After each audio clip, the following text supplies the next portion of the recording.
विनीत जी, जो अली साहब बात कर रहे हैं वो सत्य और अहिंसा के रास्ते पर चलने वाली गांधीवादी पार्टी पर आप इस तरह से कर रहे हैं, ये ठीक तो नहीं है ना। मैं उनको बताऊंगा जिससे कि देखिए, झूठा प्रोपेगेंडा कभी भारतीय जनता पार्टी ने नहीं किया, ना ही आईटी सेल ने कभी किया है।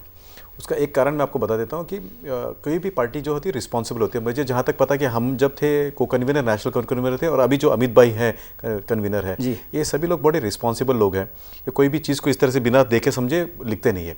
लेकिन जहां तक है कि भी प्रधानमंत्री किसी हैंडल को फॉलो करते हुए, वो हैंडल व्यक्तिगत जीवन में कैसे बिहेव करता होगा। लेकिन बहुत समय तक तो आप राहुल गांधी का मजाक उड़ाते रहे थे सोशल मीडिया पर। नहीं, हमने सिर्फ क्या किया, अदालत को बीच में आना पड़ा, सुप्रीम इलेक्शन कमीशन को बीच में आना पड़ा।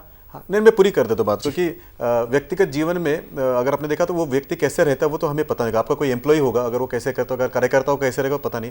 भाई जैसे अभी दिग्विजय सिंह जी की क्या राय है ये तो मुझे पता नहीं है। ऐसे लोगों को अगर हम पार्टी में रखते हैं तो भारतीय जनता पार्टी का सोशल मीडिया सेल में अगर एक या दो कार्यकर्ता ऐसे होंगे जिन्होंने कुछ लिखा होगा तो उसके हम ये ले सकते हैं, कॉग्निजेंस। लेकिन आपने उसका डिनाई तो नहीं किया। ऐसा है, लिखा होगा किसी ने, लेकिन विनीत जी ने कभी डिनाई तो नहीं किया होगा। ऐसा मेरा एक अनुभव है, किसी मुझे पत्रकार ने लिखा था कि भाई फला व्यक्ति ने हमें गाली दी है, और मैंने उसका जब इन्वेस्टिगेशन तो हमने बुला के उसको कहा और उन्होंने माफी भी मांगी है। अगर हमारे ध्यान में ये बात आती है कि किसी कार्यकर्ता ने राहुल गांधी पर जो कहा गया उस पर आप माफी मांगी है आपने?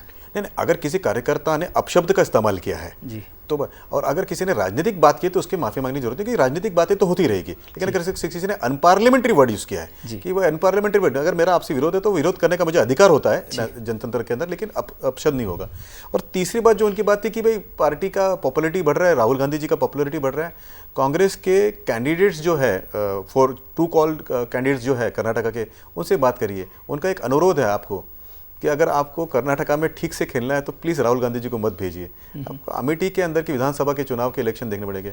हम जब यहाँ आए तो उसके पहले कुछ बातें हो रही थी, उसमें से एक अनुभव आया कि भाई उनकी पॉपुलरिटी नहीं, शायद अनपॉपुलरिटी ज़्यादा बढ़ रही है। और डेटा का हमने इस्तेमाल जो किया था, राहुल जी के लिए लीगल और मॉरली किया था। आप राहुल जी के लिए क्यों चिंतित हैं इतना? नहीं, मैं चिंतित हूँ, मेरे लिए तो बहुत अच्छा। हमें लगता है कि भारतीय जनता पार्टी का सबसे अच्छा सहयोगी अगर कोई है तो राहुल गांधी जी है। उनके अगर उनके चुनाव क्षेत्र में जाने से हमें जितना मदद मिलती है उतनी और सी मदद नहीं मिलती है। देवेंद्र जी, मैं आपको एक और फर्क आपकी परमिशन से लूंगा जी कि एक इसमें मतलब मैं भारतीय जनता पार्टी का कार्यकर्ता हूँ, अली भाई कांग्रेस के कार्यकर्ता, या आप मेरे विरोध के कुछ भी होगा, हमको सब चीज़ से ऊपर उठना पड़ेगा। मैं हर बार इस तरह के प्लेटफॉर्म से एक बात करता हूँ, और मुझे आपसे सभी लोगों से हाथ जोड़ के एक विनती है कि समय आ गया कि हमने डेटा सॉवरेनिटी की बात करनी चाहिए, डेटा समरूपता के। हमारा डेटा हिंदुस्तान के बाहर नहीं जाएगा।